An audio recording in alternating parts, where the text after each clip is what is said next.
ఈ రాత్రికాల సమయంలో ఈ యొక్క కృతజ్ఞత కూడికలో దేవుని యొక్క వాక్యాన్ని మనం చదువుకుందాం. పరిశుద్ధ గ్రంథంలో నుండి అపోస్తలుడైన పౌలు గారు రోమీయులకు రాసిన పత్రిక 1వ అధ్యాయము 21వ వచనాన్ని చదువుకుందాం. పేజీ నంబరు 133 క్రొత్త నిబంధనలో. చదవండి దయచేసి ఒక్కరు.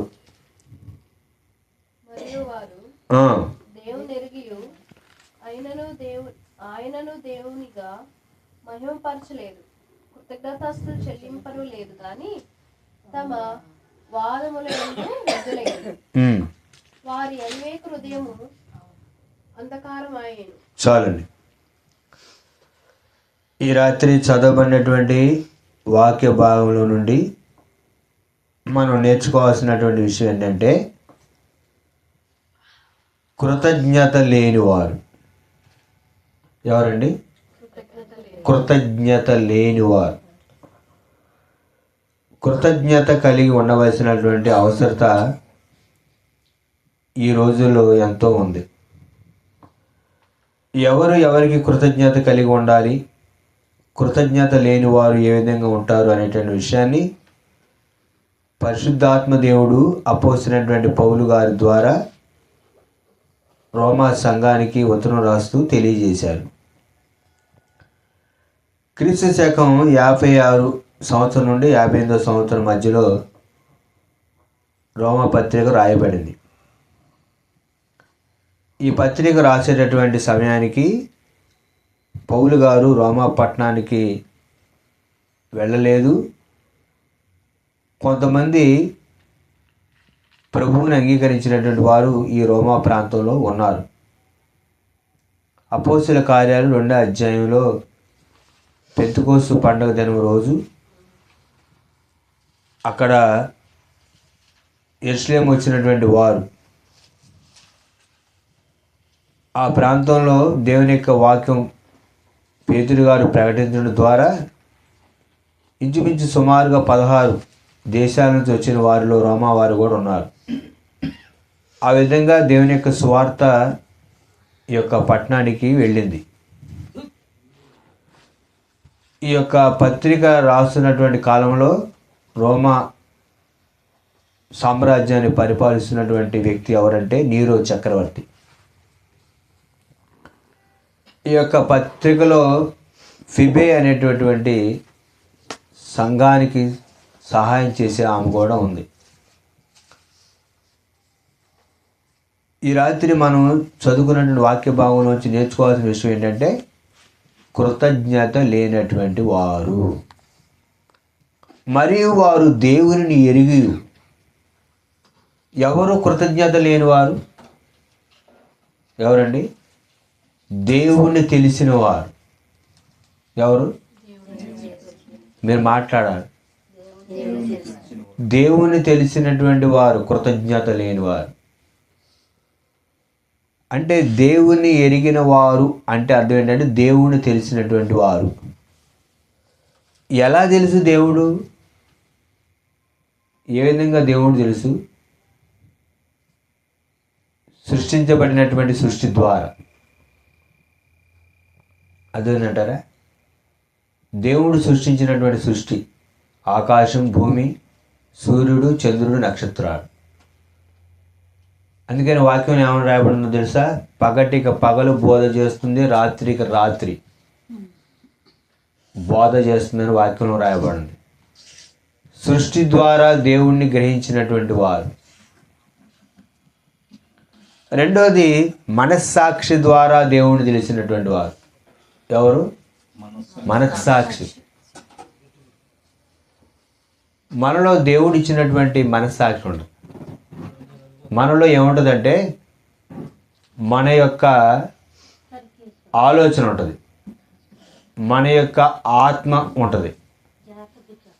అదేవిధంగా అమ్మ మాట్లాడద్దు, అస్సలు మాట్లాడద్దు వాక్యం చెప్పేటప్పుడు. జాగ్రత్తగా వినాలి వాక్యం. మనస్సాక్షి ద్వారా దేవుడు మాట్లాడతాడు. అంటే ఇది ఇది సరైంది, ఇది సరైంది కాదు అనే విషయాన్ని మొట్టమొదటిగా నీకు దేవుడు ఏం చేస్తాడంటే గుర్తు చేస్తాడు. నీ యొక్క మనసు కూడా నీకేమని చెప్పింది? ఇలా ఉండకూడదు, అలా ఉండకూడదు అని చెప్పింది. మనస్సాక్షి ద్వారా దేవుని ఎరిగినటువంటి వారు.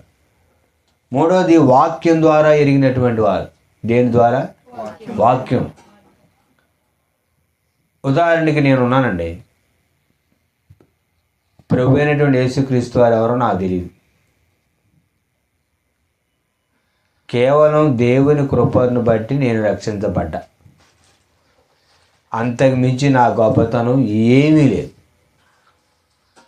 అదేంటంటారా? కేవలం దేవుని కృప. ఇది వాక్యం ద్వారా దేవుణ్ణి ఎరిగినటువంటి వారు. దేవుణ్ణి ఎరిగినటువంటి వారు ఏమి చేయట్లేదని లేఖనంలో రాయబడి ఉంది.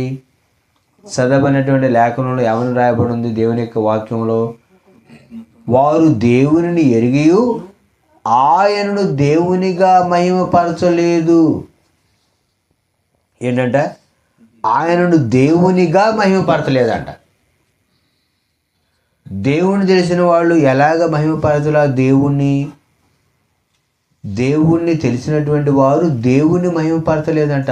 ఆయనను దేవునిగా మహిమపరచలేదు. అంటే మీకు చిన్న క్లారిటీ ఇస్తాయి ఇక్కడ.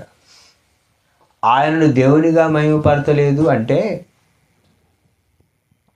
మీకు అర్థం కావటానికి. అపార్థం చేసుకోవద్దు వాక్యం. అపార్థం చేసుకోవద్దు వాక్యాన్ని. ఎప్పుడు కూడా అర్థం చేసుకోవాలి. భూలోక సంబంధమైనటువంటి సంగతులతో పరలోక సంబంధమైన సంగతులు చెప్పటానికి భూలోక సంబంధమైన సంగతులు మనకు ఉపయోగపడతాయి. యేసుక్రీస్తు ప్రభువారు ఉపమానాల్లో నుండి ఉపదేశాన్ని చెప్పారు. అంటే మీకు అర్థమేంటి చెబుతున్నా? అది ఉందంటారా? మీరు ఇప్పుడు ఒక చోట కూర్చొని మాట్లాడుతున్నాను అనుకోండి. ఇంతలోకి మీ ఆయన గారు వచ్చారు. వచ్చి అమ్మ కొంచెం రా, మరి నేను టైం అవుతుంది పనికి వెళ్ళాలి అన్నాను అనుకోండి. అప్పుడు మీరు ఏమంటారండి? ఇది జనరల్గా ఏమంటారు? మాట్లాడమ్మా, తెలుగు వచ్చుగా మనకి. వస్తాను అంటారు. వస్తున్నానండి అంటారండి? వస్తున్నానండి అనే మాట అంటారా? అస్సలు అంటారు. వస్తున్నానండి అండి అనే మాట నోట్లో నుంచి రావడం చాలా మందికి అరుదు. వదలపో అంటాం. అంటే ఇప్పుడు నీవు సహజంగా ఏంటంటే వాక్యం మీకు అర్థమయ్యేది. సహజంగా ఇప్పుడు నీ భర్తను నువ్వు వాళ్ళందరి ముందు ఏం చేసినట్టు? అగౌరవపరిచినట్టు. అదేంటంటారా? అలాగే దేవుణ్ణి ఏం చేస్తున్నట్టు అంటే గౌరవించలేనట్టు. అది దేవుణ్ణి ఎరిగి ఆయనను దేవునిగా మహిమపరచలేదు. యేసుక్రీస్తు ప్రభువారు ఆయన పరిసయ్యుని ఇంటికి వచ్చారు, సిమోని ఇంటికి వచ్చారు. వచ్చినప్పుడు ఏం జరిగింది? మనకి లేఖనంలో ఏముందో తెలుసు స్పష్టంగా. అక్కడ ఒక ఆమె వచ్చింది, ఆమె ప్రభువుని అంగీకరించింది. ఆ సందర్భం అంతా తెలుసు. అప్పుడు ఈ వ్యక్తి తన మనసులో అనుకున్నప్పుడు యేసుక్రీస్తు ప్రభువారు ఆమెను చెప్పారు, నేను నీ ఇంటికి వచ్చినప్పుడు నువ్వేమీ లేదు, నాకు కాలు కట్టుకోవడానికి నీళ్ళు ఇలా, తర్వాత ఏమీ ఇలా, తుండి ఇలా, ఏమీ ఇలా. అంటే ఇప్పుడు సిమోను యేసు ప్రభువుని గౌరవించల. ఇది అనమాట దేవుని మహిమపరచకపోవటం అంటే సహజంగా దేవుని మహిమపరచడం అంటే మా దేవుడేగా అనేటువంటి ఆలోచన. మా ఆయనేగా ఏమంటే ఏమైంది నలుగురిలో, అదేనంటారా? అంటే ఇక్కడ మీకు అర్థం అవటానికి చెబుతున్నాను నేను. చనువు ఉండొచ్చు కానీ అది ఏమవకూడదు అంటే అతి చనువు అవ్వకూడదు. మన దేవుణ్ణి మనం మహిమపరచకపోతే దేవుణ్ణి ఎరగనటువంటి వాళ్ళు ఎలా మహిమపరుతారు? అర్థమైందంటారా? దెయ్యాలు యేసు ప్రభు అంటే ఏమవుతున్నాయి? వణుకుతున్నాయంట. కానీ ఈరోజు స్థితి ఏంటంటే మనం వణకట్ల. అది దాని అర్థం దేవుణ్ణి గౌరవించలేనటువంటి విధానం అన్నమాట. చూడండి, నేను కొన్నిసార్లు కొంతమంది ఇళ్ళకి విజిట్ కావాల్సిన వెళ్తుంటే, అయ్యగారు కుర్జీ అక్కడ ఉంది కానీ కొంచెం లాక్కొని కూర్చోండి అంటారు. అర్థమంటారు మీకు? అంటే ఏంటి? అయ్యగారు అంటే ఏం లేదు, గౌరవం లేదు, రెస్పెక్ట్ లేదు. ఇది విధానం. దేవుణ్ణి మనం ఏం చేయాలంటే గౌరవించాలి. కృతజ్ఞత అంటే అదే అండి. రెండోది ఏంటంటే దేవుని యొక్క సంపూర్ణ అధికారానికి మనం లోపడాలి. సంపూర్ణంగా మనం దేవుని యొక్క అధికారంలోకి రావాలి. అదేంటారు? అది దేవుణ్ణి మహిమపరచడం అంటే, అది దేవుణ్ణి గణపరచడం అంటే. కానీ సంపూర్ణమైన అధికారంలోకి మనం రాము. అర్థమేంటారా?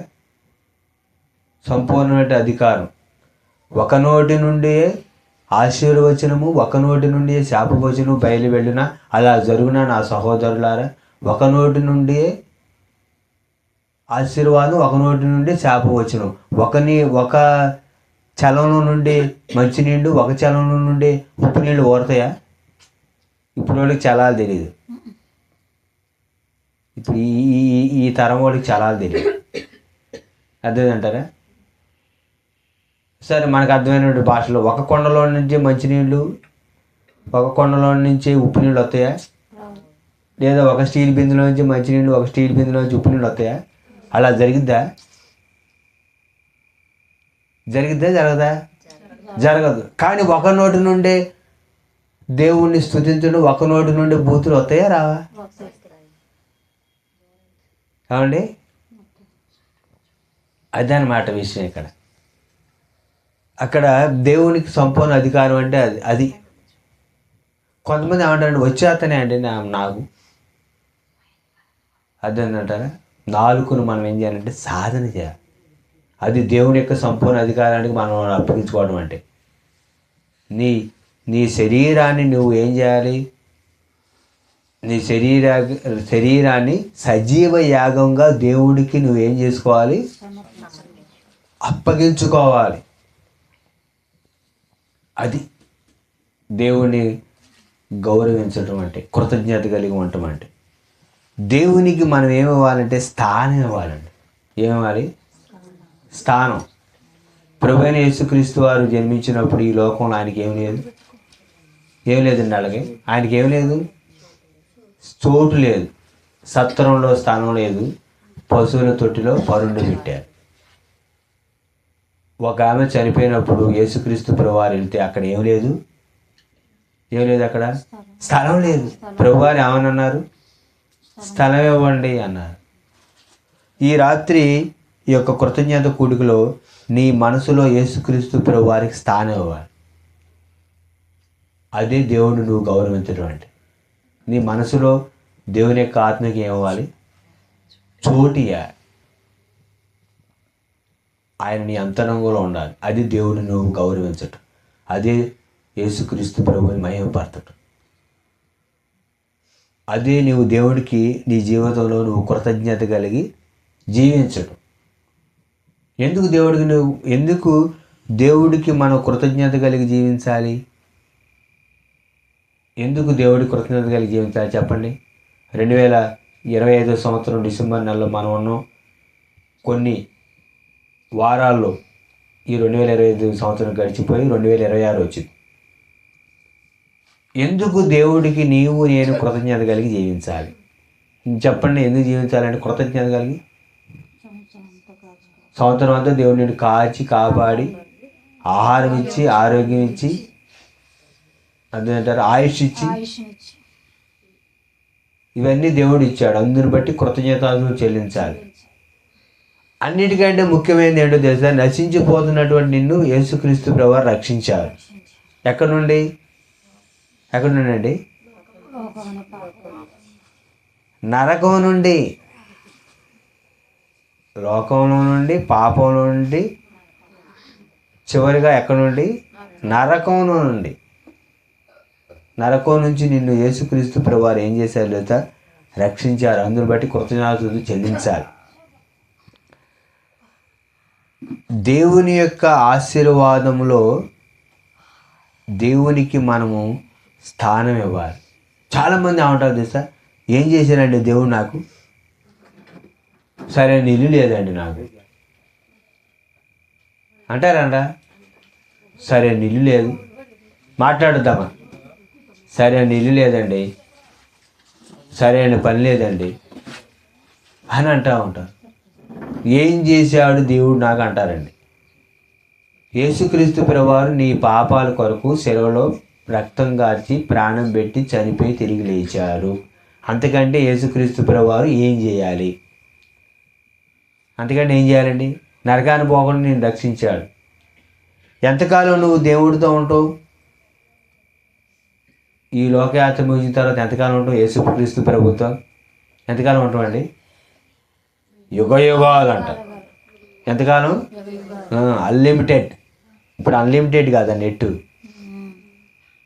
మనం కూడా యేసుక్రీస్తు ప్రభుత్వం ఎంతకాలం ఉంటాం? యుగ యుగాలు అంట. యుగ యుగాలు దేవుడితో ఉండే భాగ్యాన్ని యేసుక్రీస్తు ప్రభువారు అనుగ్రహించారు. లేకపోతే యుగ యుగాలు ఎక్కడ ఉండాలి? నరకంలో. యుగ యుగాలు నరకంలో ఉండాలి. కనుక దేవుడికి ఈ రాత్రి కృతజ్ఞత కలిగి మనం జీవించాలండి. వాస్తవంగా మీరు వినండి జాగ్రత్తగా. అమ్మా ఇటు దృష్టి పెట్టండి. వాస్తవంగా వినండి.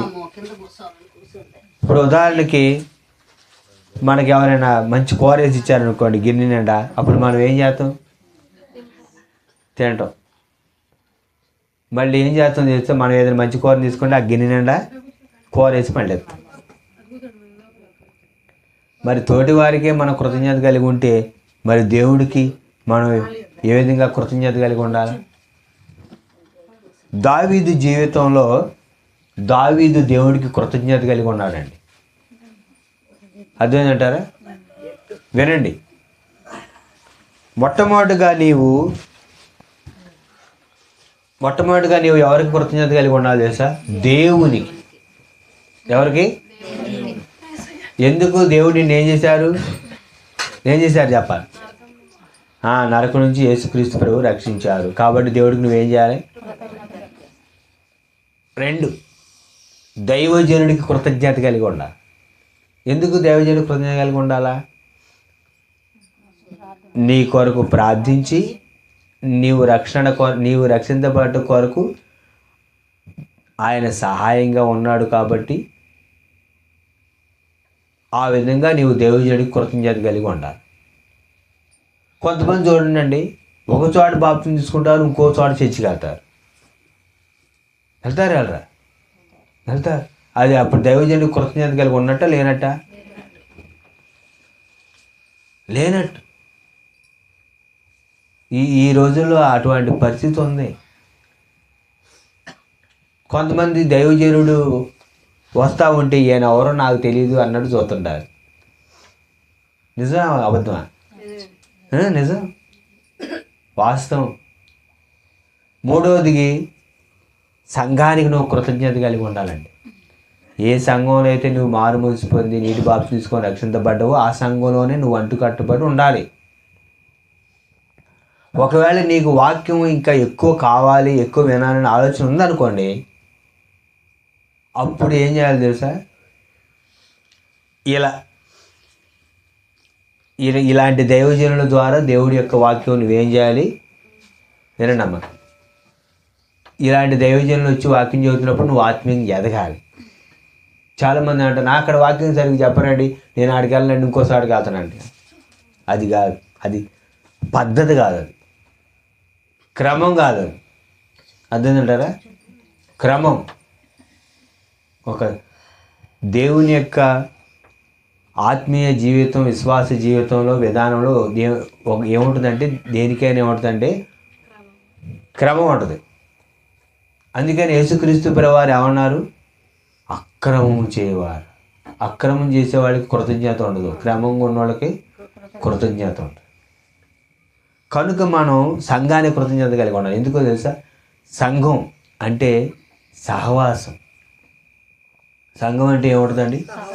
సహవాసం. సహవాసంలో బాధను పంచుకోవచ్చు, నీ యొక్క ప్రార్థన అవసరాలు పంచుకోవచ్చు, నీ కొరకు ఒకరు ఏం చేస్తారు? ప్రార్థన చేస్తారు. సంఘం అంటే సహవాసం, ఆత్మీయుల విశ్వాసుల యొక్క సహవాసం. నువ్వు బాధపడుతున్నావు అనుకోండి, అప్పుడు వాళ్ళు నిన్ను ఏం చేస్తారండి? ప్రార్థన చేస్తారు, ఆదరిస్తారు. అర్థంటారు. ఎవరు ఆదరిస్తారండి ఈ రోజుల్లో? దేవుడు. ఒకవేళ బంధువులకి, స్నేహితులకు ఫోన్ చేసి ఎట్లా ఉందమ్మా, అట్లా ఉందమ్మా అని ఫోన్ చేసి అనుకో, వాళ్ళు ఏమంటారు? ఎందుకు ఎడుతున్నావు, ఏడవాక అంటారు. అంతే, అంత మాకు మాట, ఇంకంత మించేవాడు. దేవుని వాక్యం ద్వారా దేవుడు ఆదరిస్తాడు, దైవజనుడు ఆదరిస్తాడు, సంఘం ఆదరించిద్దండి. కుటుంబాలలో లేని ప్రేమ ఎక్కడ ఉంటుందో తెలుసా? సంఘంలో. కనుక నువ్వు సంఘానికి కూడా కృతజ్ఞత కలిగి ఉండాలా. ఈ చివరి దినాల్లో ఏం జరుగుతుందంటే, సంఘానికి కృతజ్ఞత కలిగి ఉండరు, దైవజనుడికి కృతజ్ఞత కలిగి ఉండరు, యేసుక్రీస్తు ప్రభువుకి కృతజ్ఞత కలిగి ఉండరు. ఎందుకంటే అటువంటి ధోరణి, అటువంటి విధానం నేటి దినాల్లో ఈ రోజులు ఎక్కువగా ఉంది. కనుక ఆ వాస్తవాన్ని మనం గ్రహించాలి. కృతజ్ఞత లేనటువంటి హృదయం ఎలా ఉంటుందో తెలుసా? గర్వంతో ఉంటుంది. ఎలా ఉంటుంది? గర్వం. అంటే విశ్వాసులలో ఏమొచ్చింది తెలుసా? గర్వం. ఆయనకి ఏం తెలుసండి? నిన్నగాక మొన్న సేవకుడేండు, నేను 30 సంవత్సరానికి విశ్వాసిని, ఆయన చెప్తే నేనేటమేంటి అంటారంట. నేను ఒకసారి వాక్యం చెబుతా ఉంటే, నాకంటే కొంత అనుభవం కలిగినటువంటి, ఎప్పటి నుంచో దేవుని సేవ చేస్తున్న దైవజనుడు నా ఎదురుని కూర్చొని ఉండు. నేను వాక్యం చెబుతుంటే ఆయన అసలు కూర్చోలేకపోతున్నాడు. తర్వాత ఆయన పిలిచి వాక్యం చెప్పించి ఏంటి అంటు పాస్టర్ గారితో, డైరెక్ట్గా అండవు వేరే పాస్టర్ గారితో, ఆయన పిలిపించి ఏంటి నువ్వు వాక్యం చెప్పేటి ఏంటాడు. అర్థం అంటారా? అంటే ఏంటంటే దాని అర్థం ఏంటంటే గర్వం. దేవుడికి నువ్వు కృతజ్ఞత లేకపోతే నీ అంతరంగంలో ఏముంటుందో తెలుసా? గర్వం ఉంటుంది. అందుకని దేవుని వాక్యం ఏమని చెబుతుందండి? దేవుని వాక్యం ఏమని చెబుతుంది తెలుసా? కృతజ్ఞతాస్తుతులు చెల్లింపలేదు కానీ తమ వాదనలు వ్యర్థులైరి, వారి అవివేక హృదయములు అంధకారమాయను. 22వ వచనం. వారి మనసు ఎలాగుందంట? అంధకారం అంటే చీకటి. చీకటి అవిధేయత గుర్తు, పాపానికి గుర్తు. అర్థంటారా? కృతజ్ఞత ఉండదు చాలామంది. మేలు చేయవాడు దేవుని సంబంధం చెబుతుంది వాక్యం. మేలు చేసినప్పుడు ఆ మేలుకి కీడు చేయకపోయినా పర్లేదు కానీ కృతజ్ఞత కలిగి ఉండాలి. అర్థంటారా? ఈ రోజుల్లో ఏమీ లేదు తెలుసా? అసలు కృతజ్ఞత అనేది లేదు. అందుకని దేవుని వాక్యం ఏమని రాయబడింది తెలుసా? అపోస్తలుడైన పౌలు తిమోతి గారికి రాసిన పత్రికలో, అంత్యదినాల్లో ఎలా ఉంటారంట మనుషులు? కృతజ్ఞత లేనివారు అని ఉంది. ఎవరంట? చదువుతారు ఒకసారి మీరు అమ్మా, ఒకసారి చూడండి. అపోస్తలుడైన పౌలు తిమోతి గారికి రాసిన పత్రిక చూడండి. దేవుని వాక్యం తిమోతి గారికి రాసిన పత్రికలో అపోస్తలుడైన పౌలు గారి ద్వారా దేవుడు చెబుతున్నటువంటి విషయం చూడండి. దేవుని వాక్యం తిమోతి గారికి రాసిన పత్రిక, అపోస్తలుడైన పౌలు 2వ పత్రిక చదవండి, 3వ అధ్యాయం చూడండి. దేవుని వాక్యం ఏమని రాయబడిందంటే, తల్లిదండ్రులకు అవిధేయులు, తర్వాత ఉన్నటువంటి మాట కృతజ్ఞత లేనివారు. ఉందా లేదా అమ్మా? ఉందా లేదా? ఉంది. చెప్పండి అమ్మా. కృతజ్ఞత లేనివారు ఉందా? తల్లిదండ్రులకు అవిధేయులు, కృతజ్ఞత లేని వారు అపవిత్రులు. దేవుని వాక్యంలో ఏమైనా రాయబడినటువంటి మాట ఈ మాట 2వ వచనంలో చివరి భాగంలో. కృతజ్ఞత లేనివారు, కృతజ్ఞత లేనటువంటి వారి యొక్క హృదయం ఎలా ఉంటుందంటే గర్వంతో ఉంటుంది. చాలామంది ఏంటంటే దేవుని యొక్క కృపను తెలుసుకోలేకపోతారు. దేవుని కృప తెలుసుకోలేకపోవడం ద్వారా కృతజ్ఞత ఉండదు. అందుకని వాక్యంలో ఏమని రాయబడింది? దేవుడు మంచివారి మీద చెడ్డవారి మీద కూడా తన యొక్క సూర్యుని ఏం చేస్తున్నాడు? ఉదయింపజేస్తున్నాడు. మంచివారి మీద చెడ్డవారి మీద తన యొక్క వర్షాన్ని ఏం చేస్తున్నాడు? దేవుడు ఏం చేస్తున్నాడండి? కురిపేస్తున్నాడు. ఇది మంచివాడి పొలం అని వర్షం కురవటం, పక్కనే ఉన్న పొలం వర్షం కురకుండా ఉంటుందా? అలా ఉండదు. దేవుడు ఉపకారం చేసేవాడు. యెహోవా అందరికీ ఉపకారం. యేసుక్రీస్తు ప్రభు మేలు చేసేవాడు. ఆ వాస్తవాన్ని ఈ రాత్రి మనం తెలుసుకోవాలండి. మన జీవితంలో మనం ఆలోచిస్తే దేవుడు ఎన్ని మేలు చేశాడు? మన జీవితంలో ఎన్నో మేలు చేశాడు. అవన్నీ మనం ఏం చేసుకోవాలంటే గుర్తు చేసుకోవాలి. అర్థమైందంటారా? దావీదు ఈ యొక్క యోనాతాను చేసినటువంటి మేలుని బట్టి సౌలు కుటుంబంలో ఉన్నటువంటి ఒక వ్యక్తికి, కుంటివాడికి కృతజ్ఞత కలిగి ఉండదు. నాతానుని బట్టి యోనాతానుని బట్టి సౌలు కుటుంబంలో ఉన్నటువంటి వారికి దావీదు గారు కృతజ్ఞత కలిగి ఉండరు. సౌలు గారు దావీదు గారికి మాంగారు, కానీ బామ్మరిది వరుసకే ఈ యోనాతాను వాళ్ళిద్దరూ స్నేహితుడిగా ఉన్నారు. నేను రాజుగా ఉన్నంత కాలం నా యొక్క భోజనపు బల్ల దగ్గర ఆ యొక్క వ్యక్తి ఉండాలి అని చెప్పి ఆయన తీసుకొచ్చుకొని అక్కడ ఉంచాడు. అది కృతజ్ఞత కలిగి ఉంటామండి. కనుక ఈ రాత్రికాల సమయంలో మనం దేవునికి కృతజ్ఞత కలిగి ఉండాలి. దేవుని వాక్యంలో ఏమని రాయబడింది? అపోస్తలుడైన పౌలు గారు దెస్సలోనికీయులకు రాసిన పత్రిక 5వ అధ్యాయం 18వ వచనం, మొదటి దెస్సలోనికీయులకు రాసిన పత్రిక 5వ అధ్యాయం 18వ వచనం ఏమని రాయబడి ఉంది? చూడండి, దేవుని వాక్యంలో ఏమని రాయబడి ఉంది? 5:18 చదవండి.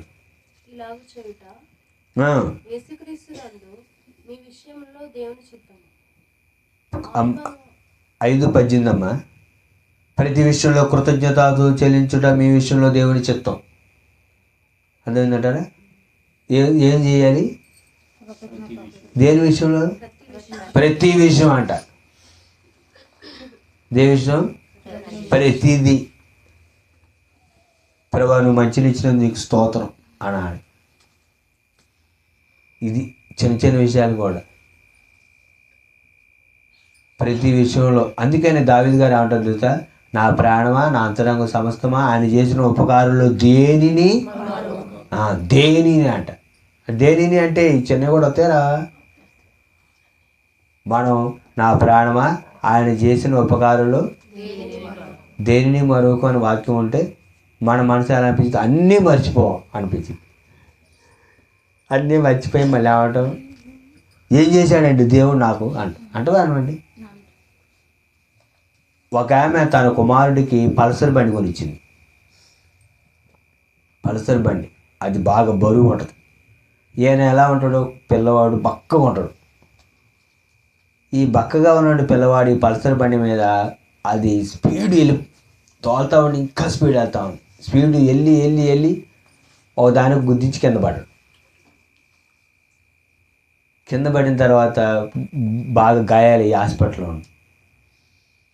ఆమె అంటుంది, ఏం చేశాడండి దేవుడు నాకు అంటుంది. బక్క పిల్లోడికి ఎద్దులాగా ఉన్న బండి కొనిచ్చి ఆ విధంగా పిల్లోడి కింద పట్టడానికి కారణం అయ్యి మళ్ళీ దేవుడు ఏం చేశాడంటే తప్పెవరిది? తల్లిదండ్రులండి. అడిగిన వెంటనే కొనేయకూడదండి.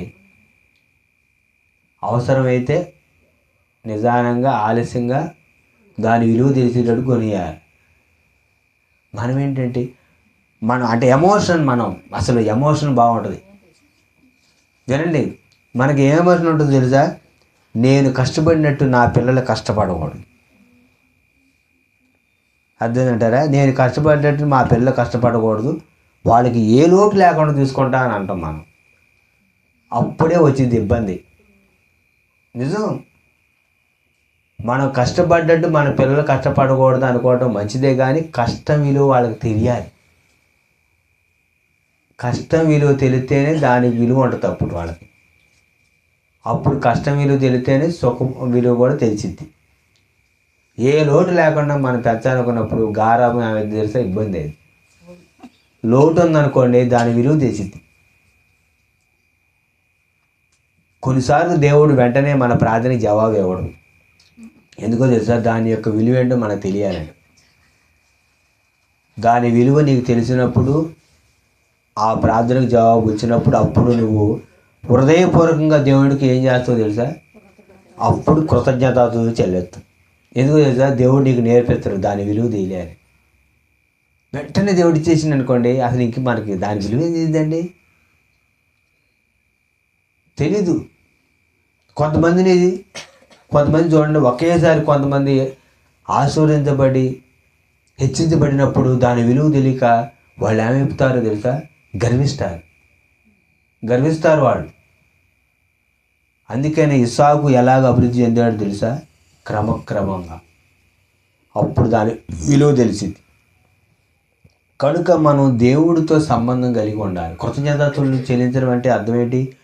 దేవుడితో మన సంబంధం కలిగి ఉంటే అప్పుడు దేవుడికి కృతజ్ఞతలు చెల్లిస్తాం. ఉదయకాలం లేచిన వెంటనే ఎవరండి ఎంతమంది ప్రార్థన చేసుకున్నారండి? మంచిది.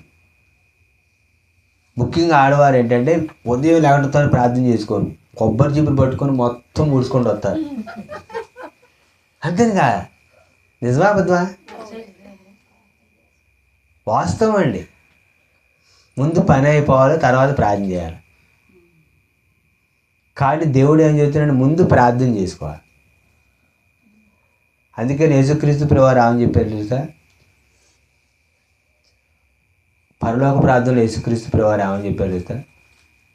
కీడు నుండి మమ్మల్ని తప్పించు, దుష్టుడి నుంచి మనల్ని కాపాడు. నువ్వు గబక్కలు వేసి గబక్కలు పని చేస్తాను కూడా అక్కడ ఏముందో, ఏ పురుగు ఉంటుందో ఏముంటుందో నీకు తెలియదు. ప్రార్థన నిన్ను కాపాడింది. ప్రభువా, రాత్రంతా కాచి కాపాడు, నీ కొందనాలు కృతజ్ఞతాస్తుతులు, ఈ నూతన దినాన్ని ఇచ్చిన నీకు స్తోత్రం, ఈరోజు చేసిన పన్నెంట్లో సహాయం చేయండి, తోడుగా ఉండండి, యేసునామమున ఇట్లా తండ్రి, ఆమేన్ అని అప్పుడు నువ్వు ప్రారంభించాలి. అంటే రోజు ప్రార్థనతో ప్రారంభించాలి, రోజు ప్రార్థనతో ముగించాలి. అది విషయం. కనుక ఈ యొక్క రాత్రికాల సమయంలో దేవుని యొక్క వాక్యం చదువుతున్న విషయం ఏంటంటే కృతజ్ఞత కలిగి ఉండాలండి. దేవుడు ఈ జనాల్లో ఏం జరుగుతుందో తెలుసా? దేవుడికి నేటి విశ్వాసులకు కృతజ్ఞత లేదు. దేవుడు అంటే ఏం లేదు? కృతజ్ఞత లేదు. చాలామంది అనుకుంటారంటే దేవుడు ఆశీర్వదించడం అంటే మన దృష్టిలో, ముగిస్తాను నేను, అయిపోయింది, టైం అయిపోయింది. దేవుడి దృష్టిలో దేవుడు మనల్ని ఆశీర్వదించాడు అంటే మనకేం గుర్తుంది తెలుసా?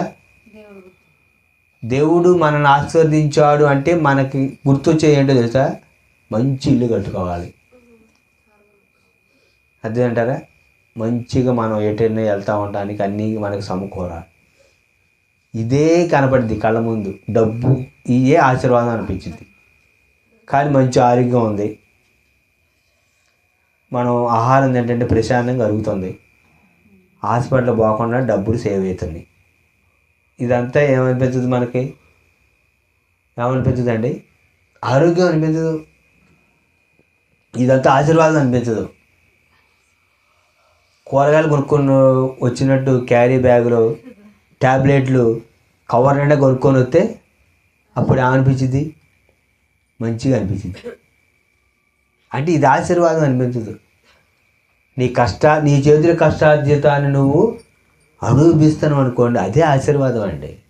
అది తెలియట్లే మనకి. ఎంతసేపు ఏంటంటే ఈ రోజులు ఏంటంటే ఎంతసేపు దేవుడు ఆశీర్వదించాలి. కనుక దేవుడు మనల్ని ఆశీర్వదించాడంటే అర్థం ఏంటంటే మనకి ఆరోగ్యం. అది దేవుని వాక్యం ఏమని రాయబడింది తెలుసా? ఆశీర్వాదాన్ని వారసులు అవ్వడానికి దేవుడు మనల్ని పిలిచాడంట. దేన్ని పిలిచాడు? ఆశీర్వాదాన్ని వారసులు. ఏ ఆశీర్వాదం? పరలోక ఆశీర్వాదం. అది మనకి దేవుడు ఇచ్చేటటువంటి ఆశీర్వాదం. ముగిస్తా, నేను అయిపోయింది. కనుక చివరిగా మనం ఈ వాక్యం నుంచి నేర్చుకోవాల్సిన విషయం ఏంటో తెలుసా? దేవుణ్ణి మహిమపరచాలండి. మొన్న మధ్య వరల్డ్ కప్ జరిగింది. ఆస్ట్రేలియా మీద మన భారతదేశం గెలిచింది. ఒక ఆమె ప్రభువుని అంగీకరించినటువంటి ఒక క్రీడాకారిణి, నేను ఈ మ్యాచ్లో ఎక్కువ రన్స్ చేయటానికి కారణం దేవుడు నాకు ఇచ్చినటువంటి కృప, దేవుడు నాకు చేసిన సహాయం అంది. అంటే విజయం దేవుడు కృపను బట్టే కానీ నీ ప్రతిభను బట్టి కాదు. అర్థమేంటారా? అంటే మన యొక్క టాలెంట్ బట్టి కాదు, అది దేవుడు కృప. కనుక అది దేవుడు మహిమపరచడం అంటే. అర్థమేంటారా? దేవుడు మహిమపరచడం అంటే అర్థం ఏంటంటే, ఇప్పుడు ఎవరైనా ఉదాహరణకి ముగిస్తే అయిపోయిందండి, ముగిస్తా నేను, భలే చేశారక్క కూర అన్నం అనుకోండి, బాగా చేశానా తమ్ముడు, మంచిగా చేశానా అంటే అప్పుడు ఏమైంది అంటే నిన్ను నువ్వు ఏమో చేసుకున్నట్టు హెచ్చించుకున్నాడు. సిస్టర్ గారు మంచిగా పాడారు పాట, మీరు అసలు భలే పాడతారండి పాట అన్నం అనుకోండి. అలాగే బ్రదర్ బాగా పాడతాను నేను అంటే నీకు ఏమొచ్చినట్టు? ఏదో నేను దేవుని కృపను బట్టి పాడానని అంటే అప్పుడు ఎవరిని కనపరిచినట్టు? ఆయనని కనపడతారు. దేవుడిని మహిమపరచాలి. చివరిగా దేవుడికి కృతజ్ఞత కలిగి జీవించాలి. వాక్యానుసారంగా నడుచుకోవాలి. ప్రతిదానికి మనకి పునాది ఏంటో తెలుసా? దేవుని వాక్యం. దేవుని వాక్యమే విశ్వాసి ఆత్మీయ జీవితానికి పునాదండి. ఎవరో చెప్పిన మాటలు కాదు. యేసుక్రీస్తు ప్రభువారు ఏమన్నారు? ఈ నా మాటలు విని వాడు చొప్పున చేయు ప్రతివాడు బండ మీద తన ఇల్లు కట్టుకున్న బుద్ధిమంతుని పోలి ఉంటాడు. ఈ నా మాటలు వినకుండా వాడు చొప్పు చెయ్యి ప్రతివాడు ఇసుక మీద తన ఇల్లు కట్టుకున్న బుద్ధిహీనుని పోలి ఉంటాడు. ఈ రాత్రి మనం బుద్ధిమంతులమా, బుద్ధి లేనటువంటి వారమా? ఆత్మీయ బుద్ధి లేనివారు. అందుకని చాలామంది అంటారు, బుద్ధి లేనివాడా, ఎన్నిసార్లు చెప్పాలి నీకు అంటారు, అంటారా? కనుక 2020 సంవత్సరం గడిచిపోతుందండి. దినములు నేతవాడి వాడి కంటే త్వరగా గతించిపోతున్నాయి అంట. అప్పుడే 2025 అయిపోయిందా అన్నట్టు అనిపించింది. మరి మన ఆయుష్ తరిగిపోతుంది. జీవితంలో మనం దగ్గర అవుతా ఉన్నాం. అదేంటారా? కనుక ఉన్న జీవితంలో నీవు దేవుడికి కృతజ్ఞత కలిగి జీవించి నిన్ను రక్షించినటువంటి యేసుక్రీస్తు ప్రభుకి కొన్ని ఆత్మల రక్షణ కొరకైనా నీవు సహాయకురాలుగా ఉండాలి. యేసుక్రీస్తు ప్రభు గురించి కనీసం నీ జీవితంలో కొంతమందికైనా నువ్వేం చేయాలి? చెప్పాలి. అది కూడా కృతజ్ఞతే. మంచి చీర కొనుక్కుంటే చెప్పరండి, మంచి చీర కొనుక్కుంటే మొత్తం తిరిగి వచ్చింది అన్నిళ్ళు వచ్చిందారా? మరి యేసు ప్రభు గురించి చెప్పడానికి, యేసు ప్రభు ఏదైనా మేలు చేశాడని కూడా చెప్పండి, చెప్పాలండి. దేవుని గురించి నన్ను యేసు ప్రభు ఏమని చెప్పారు? నా విషయంలో ఎవరైతే మనుషుల ముందు సిగ్గుపడతారో నేను కూడా దేవుని ఎదుట దేవదూతల ఎదుట సిగ్గుపడతా. ఎవరైతే నా విషయంలో మనుషుల ముందు సిగ్గుపడరో నేను కూడా సిగ్గుపడను. యేసు ప్రభు గురించి చెప్పడానికి సిగ్గుపడకూడదు. అది కూడా కృతజ్ఞత. దేవుడి గురించి చెప్పడం కూడా కృతజ్ఞతే. కనుక ఈ రాత్రి ఈ కృతజ్ఞత ప్రార్థన కూడికలో నిన్ను నన్ను రక్షించిన యేసుక్రీస్తు ప్రభుకి నువ్వు కృతజ్ఞత కలిగి జీవించాలి. మనల్ని మనం పరీక్షించుకోవాలి. వాక్యంలో నిజంగా దేవుడికి నేను కృతజ్ఞత కలిగి ఉన్నా లేనా? ఒకవేళ లేకపోతే ప్రభువా ఈ రాత్రి నేను కృతజ్ఞత కలిగి ఉంటా అని నువ్వు నీ జీవితంలో ఏం చేసుకోవాలి సార్? తీర్మానం చేసుకో. నా జీవితంలో నేను తీర్మానం తీసుకున్నా, ప్రభువా నువ్వు నన్ను రక్షించు కాబట్టి, నశించిపోతా నన్ను రక్షించు కాబట్టి నేను నీకు కృతజ్ఞత కలిగి జీవిస్తూ నీ సేవ చేస్తానని నేను తీర్మానం చేసుకో. కనుక మనం కూడా మన జీవితంలో ఒక తీర్మానం తీసుకోవాలి. అదేనంటారా? దేవుని సన్నిధిలో మనం ఏం చేసుకోవాలి? తీర్మానం. డ్వాక్రా గ్రూప్లో తీర్మానాలు ఉంటాయి కండి, కానీ దేవుడి దగ్గర తీసుకోవాలి తీర్మానం. దేవుని సన్నిధిలో మనం తీర్మానం తీసుకొని దాని ప్రకారం ముందు ఏం చేయాలి మనం? చాలామంది జనవరి 1 తీర్మానం తీసుకుంటారు. ఒక 10 రోజుల తర్వాత ఆ తీర్మానాలు ఆగిపోతాయి, ఉండవు తీర్మానాలు. ఇప్పుడు కొంతమంది బలహీనత కలిగి ఉన్నారు అనుకోండి, డ్రింకింగ్ అలవాటు ఉన్నవాళ్ళు ఏం చేస్తారు? తీర్మానం తీసుకుంటారు, జనవరి 1 నుంచి ఇక నేను తాగనని. 10 రోజుల తర్వాత మళ్ళీ స్టార్ట్. మనం కూడా స్త్రీలైన వాళ్ళు కూడా ఏం చేయాలి? తీర్మానం తీసుకోవాలి. ప్రభా ఈ కొత్త సంవత్సరం నుంచి నేను ముసలం ముచ్చట్లు పెట్టను అని తీర్మానం తీసుకోవాలి. అదేంటారు? 10 రోజుల తర్వాత మళ్ళీ యథావిధిగా మన నిర్ణయాల ప్రకారం మనం జీవించాలి. దేవుడి కృతజ్ఞత కలిగి ఉండాలి. అట్టి కృప ఈ రాత్రి ప్రభు మనకు అనుగ్రహించును గాక. దేవుడి నామం మహిమపరచబడును గాక. ఆమేన్.